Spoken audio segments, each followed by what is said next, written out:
All right. Sniffing, sniffing. I see it all the time. Just let your dog sniff on the walk.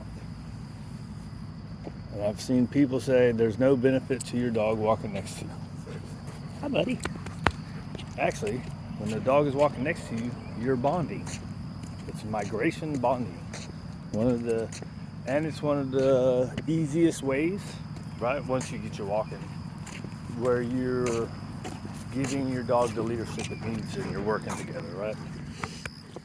So a lot of people don't want to do any obedience work or stuff like that. Well, then you got to walk together. You got to give them some kind of structure, right? At some point of the day. Now, these guys that come here, they get like 2 walks just like this, where they're sniffing and going crazy. So it's easy for me to say that. But the rest of the time, they're still getting stretched. They're getting structured walk. They're getting work. They're getting play.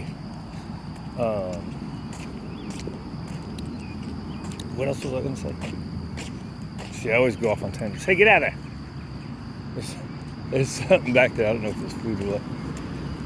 They were all interested in going back there yesterday. Sometimes people throw their leftovers out. I was hoping to get him this way, buddy. Right? So why did I call him off? Because he was pulling and staying on it. And I don't know what's back there. He likes to roll around on dead animals. And even one time, some poop. Like the first day he came, he rolled on, I think it was cat poop. It's not cat poop, it was a little dog poop. Get that right, buddy. Right? So, now, if you're working with your dog, like if you do little spurts of work with them, or if you do, so what I do is I use sniff breaks, like when we do structured walks, I'll give them a sniff break every here and there, but when we're structured walking, they gotta walk with me. Right? You can sniff and keep pace, no big deal.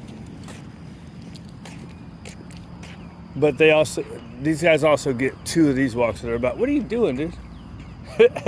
You stick your head way down in there, huh? You stick your head way down in there? But sometimes he gets on the sniff and he's like super excited. It's probably the cat smells because it's over by the tower. But they always say it calms them down. Not for every dog. For a lot of the dogs that I've had, when I don't do any work and I just let them have sniff walks when I'm trying to be lazy and I don't work with them on a day, they're worse inside.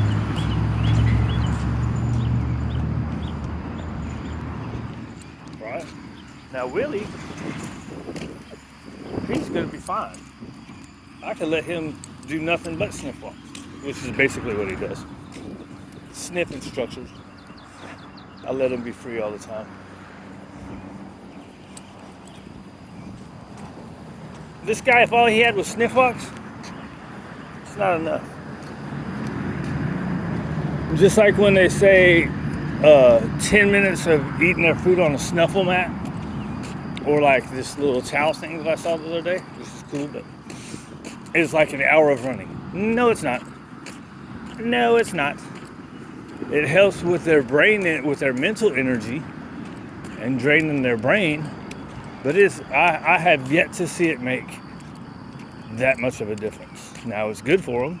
They like it, right? It's good for their instinctual need to hunt for some of them. Some of them don't like it. I remember I had an Irish setter here one time. I gave him a snuffle mat one day, he did it. I gave him it like 3 days later, because I don't like doing that stuff every day.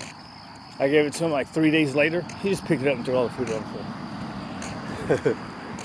Which they say is also still the same thing, because it's like scatter feeding, right? Scatter feeding is a thing that some people like. They like to do it outside though. Like they would throw all the food out of it. Come on, buddy. There you go. Anywho.